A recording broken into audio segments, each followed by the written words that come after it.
아멘. 할렐루야. 오늘 새벽에도 생명이신 하나님의 말씀을 들으시려고 거룩한 하나님의 전으로 나오신 여러분들과 영상으로 함께 하시는 모든 분들 위해 하나님의 은혜와 평강이 있으시길 간절히 축원합니다. 오늘 말씀의 제목은 변화되는 삶입니다. 창세기 42장 말씀은 세 부분으로 나누어서 살펴볼 수 있습니다. 1절에서 5절로 가나안 땅에 임한 기근,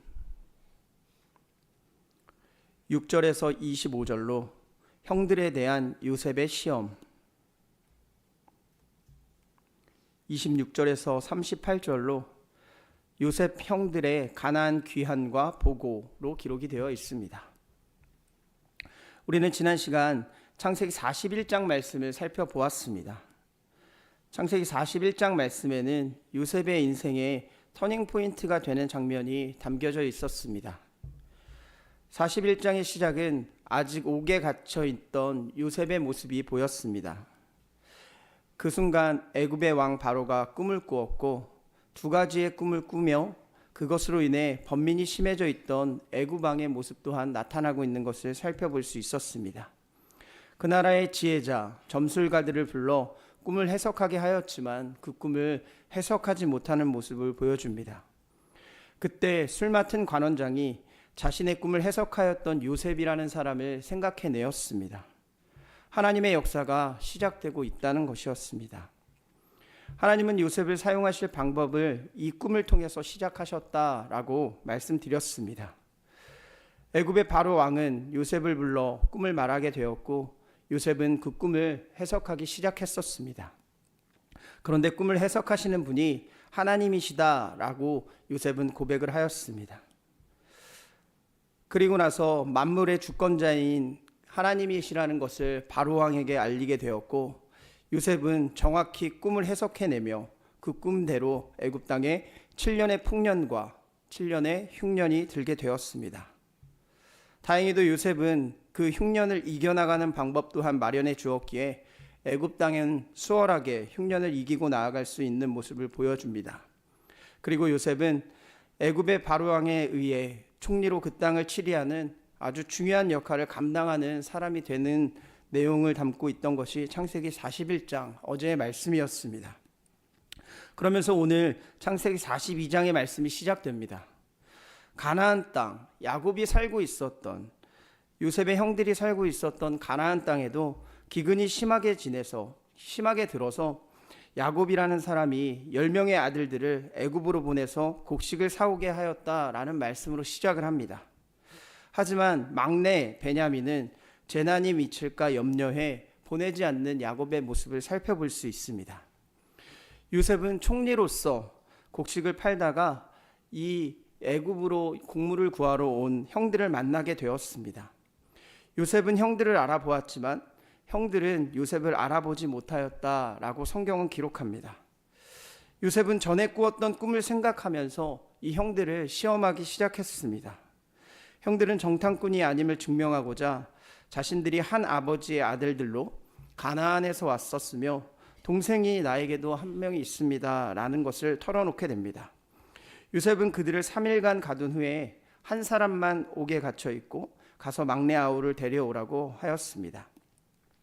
형들은 요셉의 시험에 응하게 되었고 시몬이라는 사람이 결박되고 곡물과 돈을 그대로 넣어서 요셉은 형들을 가나안 땅으로 다시 귀환을 보내기 시작합니다. 한 사람이 여관에서 자루를 풀다가 자루 안에 자기 돈이 그대로 있는 것을 보고 놀랐습니다. 야곱이 있는 가나안으로 돌아온 형들은 야곱에게 모든 일을 보고하고 베냐민이라는 막내 아우를 데려가야 하는 이유를 말하였으나 이때도 역시나 야곱은 베냐민을 잃으면 자신이 스올로 내려갈 것이다 라며 아들들의 말을 거절하는 모습이 오늘 창세기 42장의 말씀입니다. 그렇다면 오늘 본문을 통해서 하나님의 사람으로서 변화되는 삶은 어떠한 것인지에 대한 영적인 교훈과 기도의 제목을 삼고자 합니다. 첫째로 말씀을 따라 살아야 합니다. 성도들은 하나님으로부터 새 생명을 받은 사람을 말합니다. 우리는 새 생명을 받은 자로서 풍성히 열매를 맺으며 살아가야 하는 존재라는 것입니다. 그것은 다른 말로 말하면 변화받은 자로 살아가야 한다라는 것과 마찬가지입니다. 우리가 전에는 세상에 속한 사람이었다면 지금은 하나님께로 속한 그리스도인으로서 살아가야 되는 것이 우리의 본분이라는 것입니다. 오늘 본문에 보면 야곱이 가나안 지역에 있을 때 기근이 심하게 들게 됩니다. 그래서 야곱은 아들들에게 책망을 하면서 양식을 구해오라고 애굽으로 보내게 되는 모습이 나타나고 있습니다. 그런데 야곱이 4절 말씀에 보니 두려워하였다라는 것을 살펴볼 수가 있습니다. 사실 야곱은 요셉의 꿈의 내용을 들었던 사람으로 하나님께서 말씀해 준 것을 잊지 말았어야 하는 사람이었습니다. 그런데도 불구하고 하나님의 약속, 말씀보다는 세상에 처해 있는 자신의 상황, 나의 환경을 보면서 두려워하였다라는 것입니다. 그 상황 뒤에 야곱의 아들들은 애굽으로 내려가 곡식을 사는 모습을 기록하고 있습니다. 그것이 6절부터 시작됩니다. 6절 말씀입니다. 때에 요셉이 나라의 총리로서 그 땅 모든 백성에게 곡식을 팔더니 요셉의 형들이 와서 그 앞에서 땅에 엎드려 절하매. 요셉은 총리로 곡식을 사가는 사람들에게 파는 자가 되었습니다. 그리고 형들은 지금 엎드려 절하며 곡식을 구걸하러 애굽 땅으로 오게 되었습니다. 7절 말씀입니다. 요셉이 보고 형들인 줄 아나 모르는 체하고 엄한 소리로 그들에게 말하여 이르되 너희가 어디서 왔느냐. 그들이 이르되 곡물을 사려고 가나안에서 왔나이다. 8절 요셉은 그의 형들을 알아보았으나 그들은 요셉을 알아보지 못하더라. 본문을 보니 요셉이 형들임을 알고도 모르는 체하고 있습니다. 이것이 사람의 감정으로 모른 채 했다라고 보는 학자들이 있으나 그렇지 않다는 견해가 더 많이 있습니다. 형들을 시험하기 위해서 또는 가족들의 생사를 확인하기 위한 작업이었다라고 말하는 사람이 학자들이 더 많다는 겁니다. 중요한 건 자신의 동생을 알아보지 못한 형들의 영적 무지함에 있었다는 겁니다. 만약 자신의 동생의 생명에 관심이 있었던 사람들이었다면, 요셉의 꿈을 마음속에 두고 있던 사람이었다면, 아니 더 나아가 하나님의 말씀으로 요셉의 꿈을 받았던 사람, 그것을 간직하고 있었던 사람들이었다면 바로 요셉을 보고 알아차렸어야 한다는 것이었습니다. 그러나 형들은 그러하지 못했습니다. 반면 요셉은 다른 모습을 보여주는 모습이 나타나고 있습니다. 9절 말씀입니다. 요셉이 그들에게 대하여 꾼 꿈을 생각하고 그들에게 이르되 너희는 정탐꾼들이라 이 나라의 틈을 엿보려고 왔느니라 라고 말합니다. 요셉은 많은 세월이 지났음에도 형들을 알아보았고 또한 꿈을 통해 받았던 하나님의 약속을 굳게 가지고 있었던 것을 오늘 9절 말씀을 통해서 확인할 수 있습니다. 요셉은 하나님께서 자신에게 주셨던 하나님의 말씀, 꿈을 잊지 않았다라고 성경은 기록합니다. 그 노예 생활, 감옥의 생활, 알 수 없는 환난과 고난 가운데에도 하나님의 말씀을 굳건히 붙들고 있는 자가 바로 요셉이었다라고 하나님의 말씀은 기록하고 있다는 겁니다. 사랑하는 여러분, 우리는 우리의 정체성을 말하며 변화된 존재라고 말하곤 합니다. 예수 그리스도에 속한 우리들은 하나님의 자녀로 변화된 존재임을 꼭 믿으시길 바랍니다. 그런 사람들을 우리는 그리스도인들이라고 말합니다. 그리고 그런 자들이 가져야 할 시각이 무엇이냐? 오늘 본문 말씀을 통해서 알 수 있듯이 하나님의 말씀을 굳건히 따라 지키며 살아가는 사람이 바로 변화된 사람이라는 겁니다. 하나님의 말씀은 상황과 여건에 따라 변하지 않는 것입니다. 그분의 약속은 신실하신 약속이시기 때문에 우리는 그분의 약속의 말씀을 붙들고 살아가기만 하면 하나님의 복된 길 가운데 살아갈 수 있게 됨을 꼭 기억하시길 바랍니다. 이사야 40장 8절 말씀입니다. 푸른 마르고 꽃은 시드나 우리 하나님의 말씀은 영원히 서리라 하라. 하나님의 약속의 말씀은 절대 불변입니다. 2025년을 마무리하며 26년을 준비하며 기대하며 하나님의 말씀으로 굳건하게 서 있는 사랑하는 광림의 건속들이 되시길 간절히 축원합니다. 둘째로 시험을 통과해 믿음을 증명해내는 사람입니다. 벌써 시간이 흘러 25년의 마지막 날이 되었습니다. 우리의 삶 가운데 많은 문제들도 또한 어려운 시험과 역경, 고난이 있었을 수도 있었을 것입니다. 우리는 구원받은 자로서 구원을 향해 달려간다고 하지만 올 한 해도 넘어지기도 하고 낭망하기도 하고 그런 모습을 보이며 살아갔던 것이 사실일지 모르겠습니다. 모든 인생에는 시험이 있고 고난이 있고 또한 고통도 따라오게 됩니다. 환난 가운데 걸어갈 수도 있습니다. 그런데 구원을 받고 하나님의 자녀로 약속받은 우리들은 그런 상황 가운데 어떻게 살아가야 되겠습니까? 오늘 본문에는 9절부터 요셉이 형들을 시험하는 모습이 나타나고 있습니다. 요셉은 자기 앞에 엎드린 형들을 정탐꾼으로 몰아가기 시작합니다. 형들을 시험하기 위해서였습니다. 하나님이 주셨기에 자신의 꿈은 지금 이루어졌지만 형들이 하나님의 꿈의 성취를 누리기에 합당한 사람으로 변해 있었는지를 확인하기 위한 시험이었다는 겁니다.